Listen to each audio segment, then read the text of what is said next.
Om Swastiastu.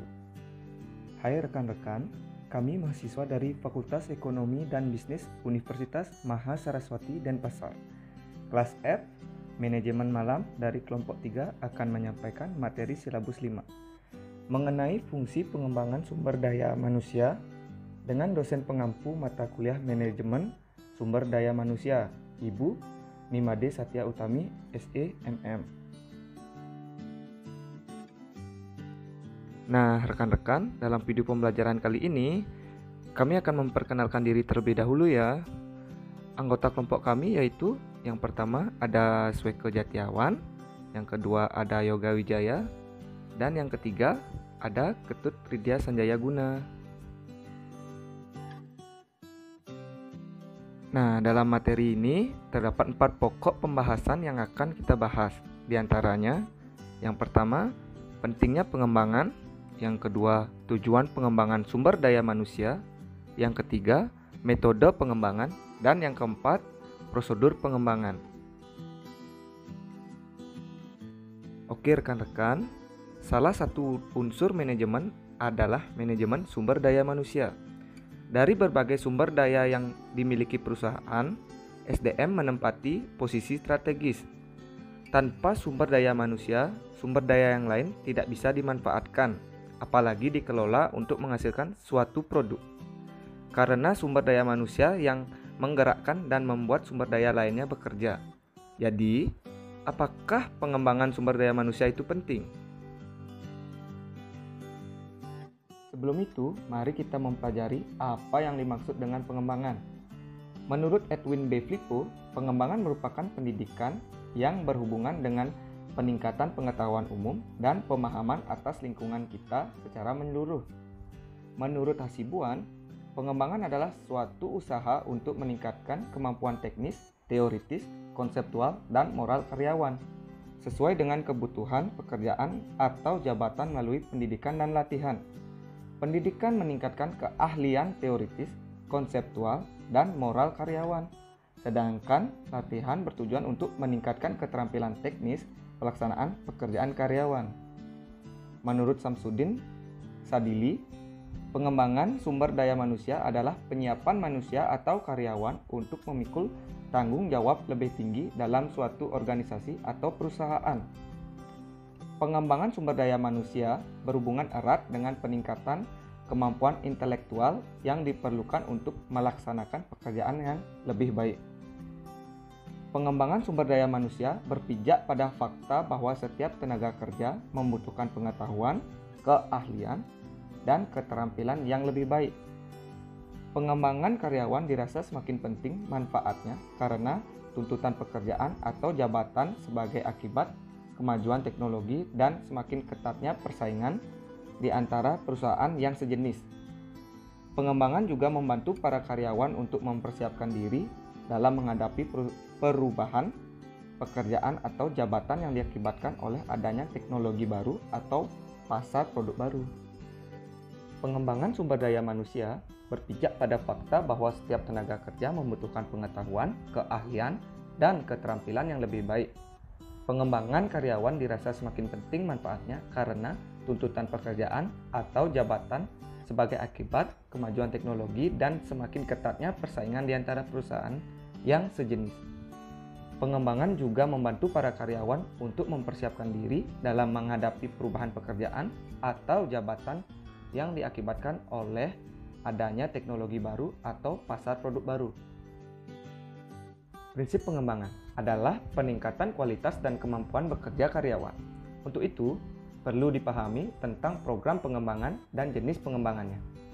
Yang pertama, program pengembangan adalah suatu jenis rencana yang konkret karena di dalamnya sudah tercantum sasaran, kebijaksanaan, prosedur, anggaran, dan waktu pelaksanaannya.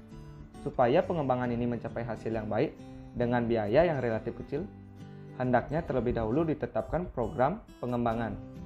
Program pengembangan harus berprinsipkan pada peningkatan efektivitas dan efisiensi kerja masing-masing karyawan pada jabatannya. Program pengembangan suatu organisasi hendaknya diinformasikan secara terbuka kepada semua karyawan atau anggota supaya mereka mempersiapkan dirinya masing-masing. 2. Jenis pengembangan. Jenis pengembangan dapat dikelompokkan menjadi dua, yaitu yang pertama, pengembangan secara informal, yaitu karyawan atas keinginan dan usaha sendiri melatih dan mengembangkan dirinya dengan mempelajari buku-buku atau literatur yang ada hubungannya dengan pekerjaan atau jabatannya. Pengembangan secara informal menunjukkan bahwa karyawan tersebut berkeinginan keras untuk maju dengan meningkatkan kemampuan kerjanya. Hal ini juga bermanfaat bagi perusahaan karena prestasi kerja karyawan semakin besar. Selain itu, efisiensi dan produktivitasnya juga semakin baik. Yang kedua, pengembangan secara formal, yaitu karyawan ditugaskan perusahaan untuk mengikuti pendidikan dan latihan baik yang dilakukan oleh perusahaan maupun dilaksanakan lembaga-lembaga pendidikan atau pelatihan. Pengembangan secara formal dilakukan perusahaan karena tuntutan pekerjaan saat ini ataupun masa datang yang sifatnya non-karir atau meningkatkan karir seorang karyawan. Nah, rekan-rekan, dalam pelaksanaan pengembangan SDM perlu memperhatikan faktor-faktor baik dalam diri organisasi itu sendiri maupun di luar organisasi yang bersangkutan. Di antaranya, yang pertama, faktor internal. Faktor internal mencakup keseluruhan kehidupan organisasi atau lembaga yang dapat dilakukan, baik pimpinan maupun anggota organisasi yang bersangkutan, yaitu misi dan tujuan organisasi. Setiap organisasi mempunyai misi dan tujuan yang ingin dicapainya. Untuk mencapai tujuan ini, diperlukan perencanaan yang baik dan implementasinya secara tepat. Untuk itu, diperlukan kemampuan tenaga SDM melalui pengembangan sumber daya manusia. Strategi pencapaian tujuan. Misi dan tujuan organisasi mungkin sama dengan organisasi lain, tetapi strategi untuk mencapai misi dan tujuan tersebut dapat berbeda. Oleh karenanya, kemampuan karyawan diperlukan dalam memperkirakan dan mengantisipasi keadaan di luar, sehingga strategi yang disusun dapat memperhitungkan dampak yang akan terjadi di dalam organisasinya. Secara tidak langsung, hal ini dapat mempengaruhi pengembangan sumber daya manusia dalam organisasi. Sifat dan jenis tujuan. Sifat dan jenis kegiatan organisasi sangat penting terhadap pengembangan sumber daya manusia. Misalnya, suatu organisasi yang sebagian besar melaksanakan kegiatan teknis akan berbeda dengan pola pengembangan sumber daya manusia pada organisasi yang bersifat ilmiah. Demikian juga akan berbeda pula strategi dan program pengembangan sumber daya manusia antara organisasi yang kegiatan rutin dan organisasi kegiatan yang memerlukan inovasi dan kreativitas. Jenis teknologi yang digunakan. Pengembangan organisasi diperlukan untuk mempersiapkan tenaga dalam mengoperasikan teknologi atau mungkin terjadinya otomatisasi kegiatan-kegiatan yang semula dilakukan oleh manusia. Yang kedua, faktor eksternal. Agar organisasi dapat melaksanakan misi dan tujuannya, maka harus memperhitungkan faktor-faktor lingkungan atau faktor-faktor eksternal organisasi, yaitu kebijakan pemerintah. Kebijakan-kebijakan pemerintah, baik yang dikeluarkan melalui peraturan perundang-undangan, peraturan pemerintah, surat keputusan menteri maupun pejabat pemerintah, merupakan arahan yang harus diperhitungkan oleh organisasi. Kebijakan-kebijakan tersebut akan mempengaruhi program pengembangan sumber daya manusia dalam organisasi yang bersangkutan. Sosial budaya masyarakat tidak dapat diabaikan oleh suatu organisasi karena suatu organisasi apapun didirikan untuk kepentingan masyarakat yang mempunyai latar belakang sosial budaya yang berbeda-beda. Perkembangan ilmu pengetahuan dan teknologi. Organisasi yang baik harus mengikuti perkembangan ilmu pengetahuan dan teknologi di luar organisasi, serta mampu memilih teknologi yang tepat. Oleh karena itu, kemampuan karyawan harus diadaptasikan dengan kondisi tersebut. Pengembangan karyawan bertujuan dan bermanfaat bagi perusahaan, karyawan, konsumen atau masyarakat yang mengkonsumsi barang dan jasa yang dihasilkan perusahaan. Apa sih tujuan yang ingin dicapai dari dilakukannya pengembangan SDM ini? Sebelumnya, mari kita simak video pengembangan SDM berikut ini.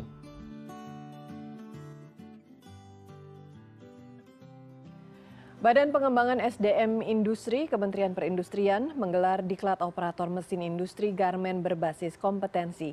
Diklat diikuti oleh sekitar 300 peserta yang nantinya langsung dipekerjakan di industri garmen di seluruh Indonesia.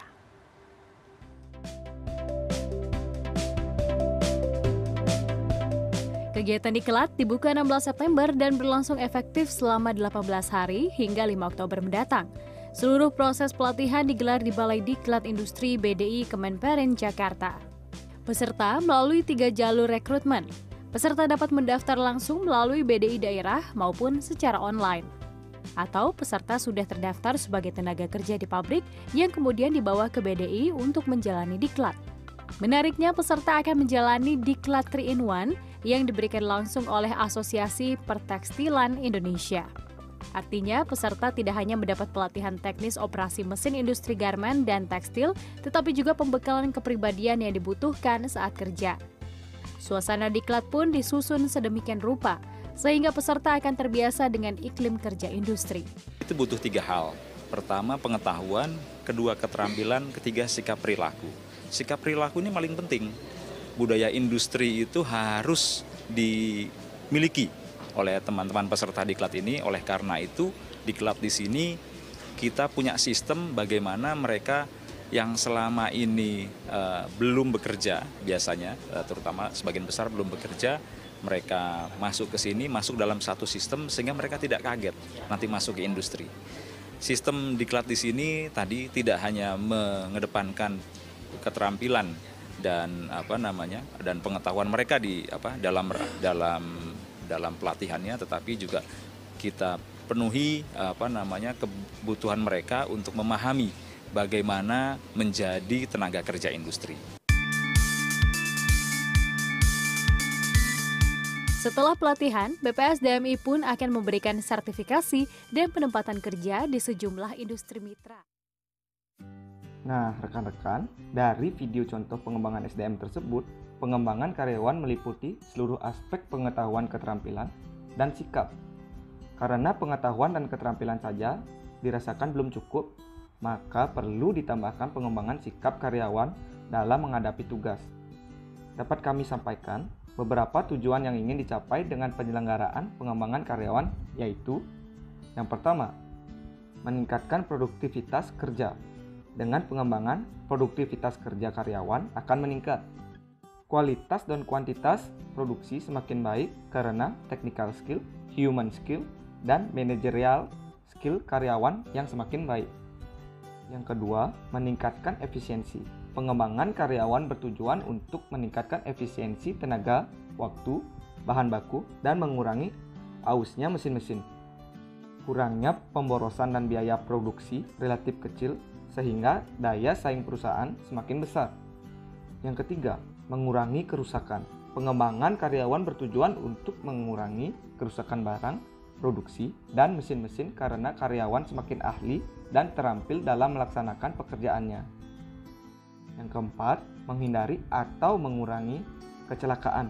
Pengembangan bertujuan untuk mengurangi tingkat kecelakaan karyawan sehingga jumlah biaya pengobatan yang dikeluarkan perusahaan menjadi berkurang. Yang kelima, meningkatkan pelayanan.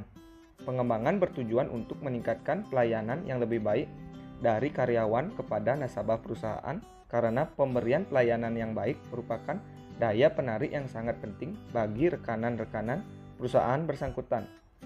Pengembangan karyawan juga akan memberikan manfaat yang lebih baik bagi masyarakat konsumen karena mereka akan memperoleh barang atau pelayanan yang lebih bermutu. Yang keenam, memperbaiki dan meningkatkan moral karyawan. Dengan pengembangan, moral karyawan akan lebih baik karena keahlian dan keterampilannya sesuai dengan pekerjaannya, sehingga mereka antusias untuk menyelesaikan pekerjaannya dengan lebih baik. Yang ketujuh, meningkatkan karir. Dengan pengembangan, kesempatan untuk meningkatkan karir karyawan semakin besar karena keahlian, keterampilan, dan presentasi kerjanya lebih baik. Promosi ilmiah biasanya didasarkan kepada keahlian dan prestasi kerja seseorang. Yang kedelapan, meningkatkan cara berpikir secara konseptual. Dengan pengembangan, manajer semakin cakap dan cepat dalam mengambil keputusan yang lebih baik karena technical skill, human skill, dan managerial skill-nya lebih baik. Yang kesembilan, meningkatkan kepemimpinan.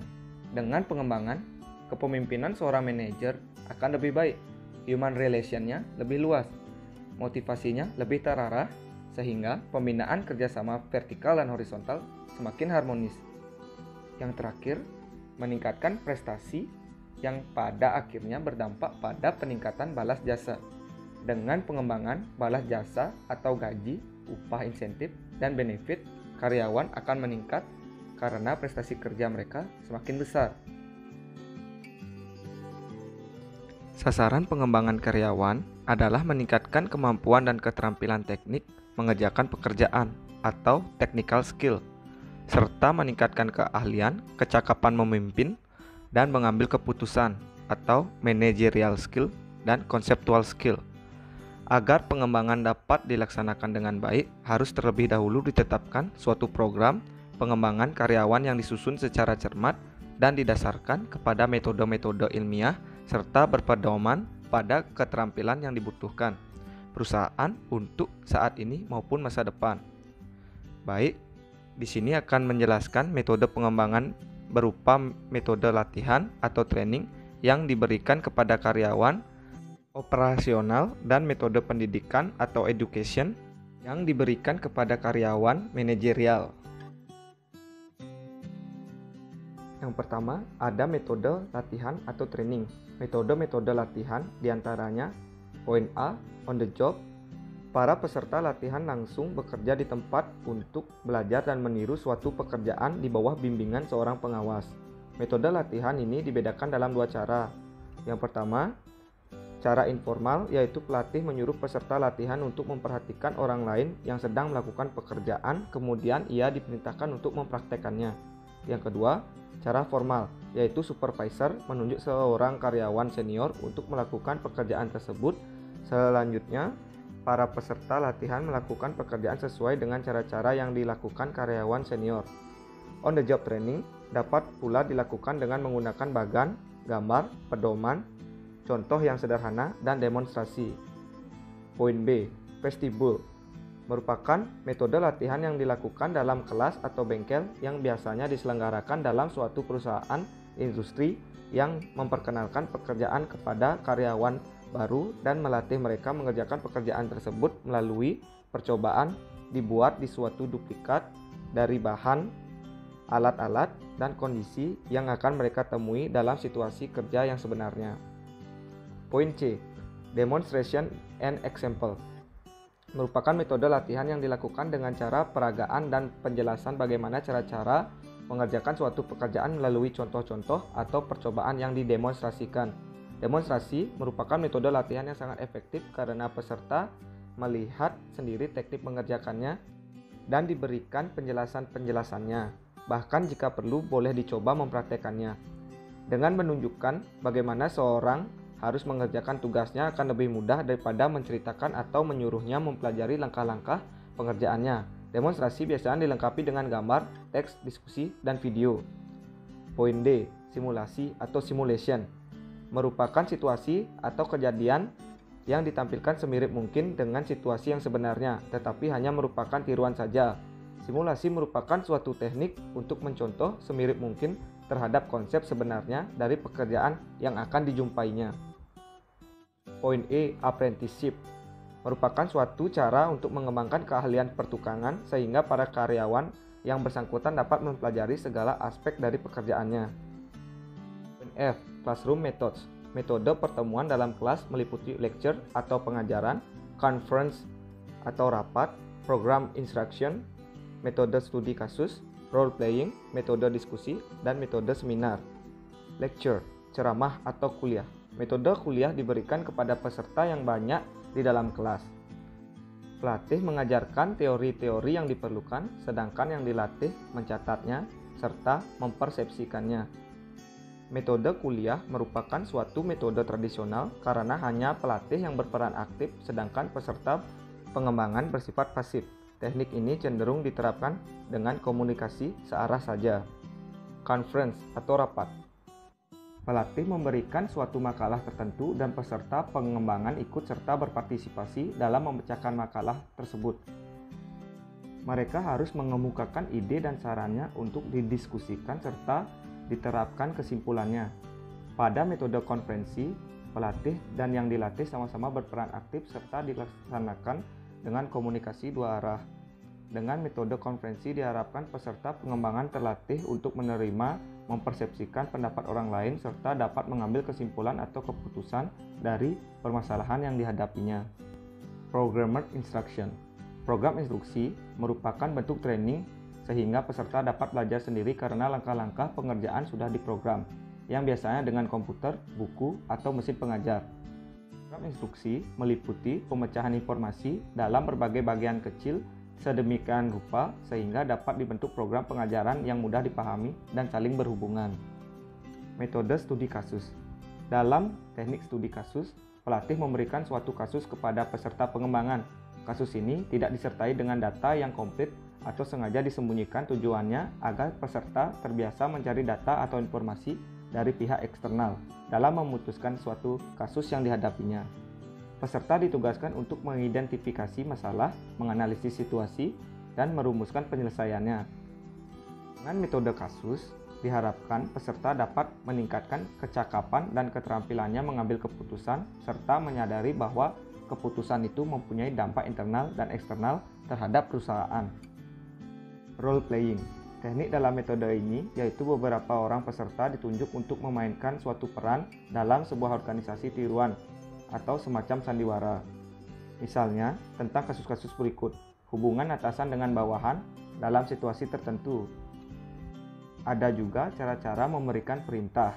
Dan yang terakhir, cara-cara memberikan hukuman. Manfaat metode ini adalah untuk mengembangkan keahlian dalam hubungan antara manusia yang berinteraksi sehingga ia dapat membina interaksi yang harmonis dari bawahannya dalam praktek di perusahaan. Metode diskusi dilakukan dengan melatih peserta untuk berani memberikan pendapat dan rumusannya, serta cara-cara bagaimana meyakinkan orang lain percaya terhadap pendapatnya. Peserta juga dilatih untuk menyadari bahwa tidak ada rumusan yang mutlak benar, jadi harus ada kesediaan untuk menerima penyempurnaan dari orang lain, menerima informasi, dan memberikan informasi. Dalam metode ini harus dikembangkan pertukaran pendapat yang konstruktif untuk memperoleh rumusan yang terbaik. Metode seminar bertujuan mengembangkan keahlian dan kecakapan peserta untuk menilai dan memberikan saran-saran yang konstruktif mengenai pendapat orang lain atau pembawa makalah. Peserta dilatih agar dapat mempersepsi, mengevaluasi, dan memberikan saran-saran serta menerima atau menolak pendapat usulan orang lain. Kedua, metode pendidikan. Metode pendidikan bertujuan untuk meningkatkan keahlian dan kecakapan manajer untuk memimpin para bawahannya secara efektif. Seorang manajer yang efektif pada jabatannya akan mendapatkan hasil yang optimal. Hal inilah yang memotivasi perusahaan memberikan pendidikan terhadap karyawan manajerialnya. Metode pendidikan diantaranya: poin yang pertama, training methods. Training methods merupakan metode latihan di dalam kelas yang juga dapat digunakan sebagai metode pendidikan atau development. Karena manajer adalah juga karyawan, latihan dalam kelas seperti rapat, studi kasus, ceramah, dan role playing. Poin kedua, understudy. Understudy adalah teknik pengembangan yang dilakukan dengan praktek langsung di seorang yang dipersiapkan untuk menggantikan jabatan atasannya. Di sini calon disiapkan untuk mengisi jabatan tempat ia berlatih apabila pimpinannya berhenti. Jadi, merupakan on the job training, tetapi understudy biasanya untuk jabatan kepemimpinan. Poin ketiga, job rotation and plan progression adalah teknik pengembangan yang dilakukan dengan cara memindahkan peserta dari suatu jabatan ke jabatan lainnya secara periodik untuk menambah keahlian dan kecakapan pada setiap jabatan. Dengan demikian, ia dapat mengetahui dan menyelesaikan pekerjaan pada setiap bagian. Jika ia dipromosikan, ia telah mempunyai pengetahuan yang luas terhadap semua bagian pada perusahaan bersangkutan, sehingga tidak canggung dalam kepemimpinannya. Teknik pelaksanaan plan progression sama dengan job rotation. Letak perbedaannya adalah setiap Pemindahan tidak diikuti dengan kenaikan pangkat dan gaji, tetapi tugas serta tanggung jawab semakin besar. Poin keempat, coaching and counseling. Coaching adalah suatu metode pendidikan dengan cara atasan mengajarkan keahlian dan keterampilan kerja kepada bawahannya. Dalam metode ini, supervisor diperlukan sebagai petunjuk untuk memberitahukan kepada para peserta mengenai tugas yang akan dilaksanakan dan bagaimana cara mengerjakannya. Konseling adalah suatu cara pendidikan dengan melakukan diskusi pekerja dan manajer mengenai hal-hal yang sifatnya pribadi, seperti ketakutannya dan aspirasinya. Poin kelima, Junior Board of Executive or Multiple Management merupakan suatu komite penasihat tetap yang terdiri dari calon-calon yang ikut memikirkan atau memecahkan masalah-masalah perusahaan, kemudian direkomendasikan kepada manajer, lini, atau top management. Komite penasihat ini hanya berperan sebagai staf. Poin ke-6, komite assignment, yaitu komite yang dibentuk untuk menyelidiki, mempertimbangkan, menganalisis, dan melaporkan suatu masalah kepada pimpinan. Ditentukan berbagai bentuk komite, yaitu komite formal dan informal, komite tetap dan sementara, komite eksekutif dan staf. Poin ke-7, business game, merupakan pengembangan yang dilakukan dengan diadu untuk bersaing memecahkan masalah tertentu. Permainan disusun dengan aturan-aturan tertentu yang diperoleh dari teori ekonomi atau studi operasi bisnis. Tujuannya untuk melatih para peserta dalam pengambilan keputusan yang baik pada situasi atau kondisi dan objek tertentu. Poin ke-8, sensitivity training, dimaksudkan untuk membantu para karyawan agar lebih mengerti tentang diri sendiri, menciptakan pengertian yang lebih mendalam di antara para karyawan, dan mengembangkan keahlian setiap karyawan yang spesifik. Para peserta diharapkan untuk belajar bagaimana cara bekerja yang lebih efektif sebagai anggota tim dan bagaimana melaksanakan perannya dengan baik. Poin yang terakhir, Other Development Method. Metode lain ini digunakan untuk tujuan pendidikan terhadap manajer, misalnya teori X dan teori Y yang dikemukakan oleh Douglas McGregor. Agar pengembangan karyawan dapat mencapai hasil yang optimal, maka pengembangan tersebut harus mendasarkan pada prosedur yang benar yang meliputi tahap pertama, penentuan kebutuhan. Penentuan kebutuhan mutlak dilakukan untuk mengetahui perlu tidaknya dilakukan program pengembangan. Karena pelaksanaan program pengembangan berkait erat dengan dana, ada dua hal penting yang perlu diidentifikasikan dalam penentuan kebutuhan, yaitu masalah yang dihadapi saat ini dan berbagai tantangan baru yang diperkirakan akan timbul di masa yang akan datang. Dalam mengidentifikasikan kebutuhan akan pelatihan dan pengembangan, paling tidak ada 3 pihak yang terlibat, yaitu satuan organisasi yang mengelola sumber daya manusia, manajer berbagai satuan, dan pegawai yang bersangkutan. Informasi kebutuhan dan keinginan bekerja ketiga pihak itulah yang kemudian dibahas bersama bagian pelatihan dan pengembangan pegawai. Selain informasi dari ketiga pihak tersebut, bagian pengembangan karyawan juga dapat memanfaatkan sumber lain seperti perencanaan karir pegawai yang telah disusun sebelumnya, daftar penilaian pelaksanaan pekerjaan, catatan tentang produksi, berbagai laporan tentang keluhan, keselamatan kerja, dan kemangkiran, data mutasi pegawai, dan hasil exit interview. Tahap kedua, penentuan sasaran. Berdasarkan analisis kebutuhan akan pelatihan dan pengembangan, dapat ditetapkan berbagai sasaran. Sasaran yang ingin dicapai dapat bersifat keterampilan teknis dalam mengerjakan suatu pekerjaan atau technical skill, untuk meningkatkan kecakapan memimpin atau managerial skill, dan conceptual skill. Penetapan sasaran ini harus didasarkan kepada kebutuhan jabatan atau pekerjaan dari karyawan yang bersangkutan. Manfaat diketahui sasaran kegiatan pengembangan adalah 1. Sebagai tolak ukur untuk menentukan berhasil tidaknya program pengembangan tersebut, dan yang kedua, pijakan untuk menentukan kurikulum dan metode pelatihan. Tahap ketiga, penentuan isi program. Bentuk dan sifat suatu program paling tidak ditentukan oleh hasil analisis kebutuhan dan sasaran yang hendak dicapai, teknikal, manajerial, atau conceptual skill. Dalam program pelatihan dan pengembangan harus jelas diketahui apa yang ingin dicapai, tujuan dan materi yang akan diberikan dalam rangka mencapai tujuan tersebut, dituangkan dalam kurikulum pelatihan. Kurikulum atau nama pelajaran yang akan diberikan harus mendukung untuk tercapainya sasaran dari pengembangan.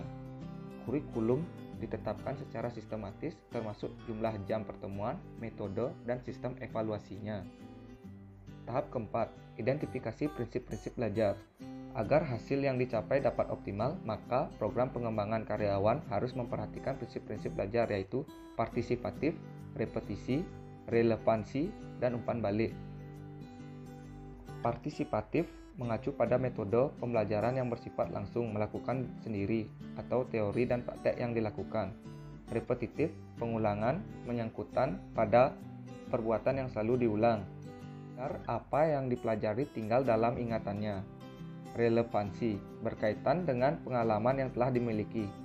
Umpan balik bermanfaat untuk mengetahui apa peserta didik telah menguasai materi dan mencapai tujuan belajar sehingga akan tercapai kepuasan pada diri peserta belajar. Tahap kelima, pelaksanaan program. Penyelenggaraan program pelatihan dan pengembangan sifatnya sangat situasional. Artinya dengan perhitungan kepentingan organisasi dan kebutuhan para peserta, penerapan prinsip belajar dapat berbeda dalam aksentuasi dan intensitas yang pada akhirnya tercermin pada penggunaan teknik dalam proses pembelajaran. Untuk peserta pengembangan yang mengikuti pelatihan atau pendidikan adalah yang pertama, karyawan baru, yaitu karyawan yang baru diterima bekerja di perusahaan. Mereka diberi pengembangan agar memahami, terampil, dan ahli dalam menyelesaikan pekerjaannya, sehingga para karyawan dapat bekerja lebih efisien dan efektif pada jabatan atau pekerjaannya. Pengembangan karyawan baru perlu dilaksanakan agar teori dasar yang telah mereka kuasai dapat diimplementasikan secara baik. Yang kedua, karyawan lama.